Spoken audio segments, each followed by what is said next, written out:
అపోస్తలుల కార్యములు 6వ అధ్యాయము.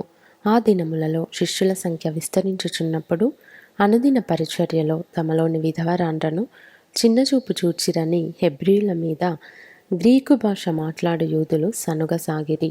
అప్పుడు 12 అపోస్తలులు తమ యొద్దకు శిష్యుల సమూహమును పిలిచి, మేము దేవుని వాక్యము బోధించుట మాని ఆహారము పంచిపెట్టుట యుక్తము కాదు.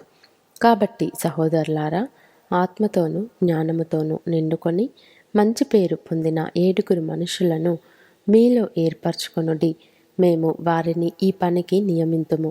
అయితే మేము ప్రార్థనయందును వాక్య పరిచర్యయందును ఎడతెగక యుందుమని చెప్పిరి.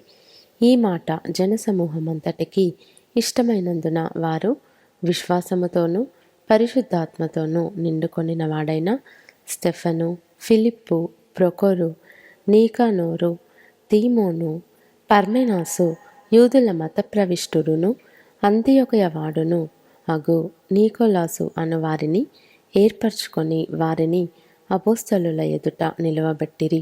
వీరు ప్రార్థన చేసి వారి మీద చేతులుంచిరి. దేవుని వాక్యము ప్రబలమై శిష్యుల సంఖ్య యెరూషలేములో బహుగా విస్తరించెను. మరియు యాజకులలో అనేకులు విశ్వాసమునకు లోబడిరి. స్టెఫను కృపతోనూ బలముతోనూ నిండినవాడై ప్రజల మధ్య మహత్కార్యములను గొప్ప సూచక క్రియలను చేయుచుండెను.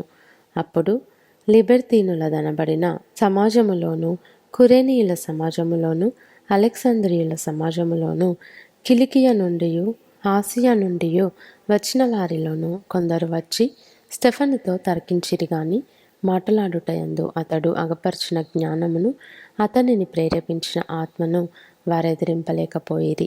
అప్పుడు వారు, వీడు మోషే మీదను దేవుని మీదను దూషణ వాక్యములు పలుకగా మేము వింటిమని చెప్పుటకు మనుషులను కుదుర్చుకొని ప్రజలను, పెద్దలను, శాస్త్రులను రేపి అతని మీదికి వచ్చి అతనిని పట్టుకొని మహాసభ యొద్దకు తీసుకొని పోయి అబద్ధపు సాక్షులను నిలవబెట్టిరి. వారు, ఈ మనుష్యుడెప్పుడునూ ఈ పరిశుద్ధ స్థలమునకును మన ధర్మశాస్త్రమునకును విరోధముగా మాట్లాడుచున్నాడు. ఈ నజరేయుడైన యేసు ఈ చోటును పాడు చేసి మోషే మనకిచ్చిన ఆచారములను మార్చునని వీరు చెప్పగా మేము వింటిమనిరి. సభలో కూర్చున్న వారందరూ అతని వైపు తేరి చూడగా అతని ముఖము దేవదూత ముఖము వలె వారికి కనబడెను.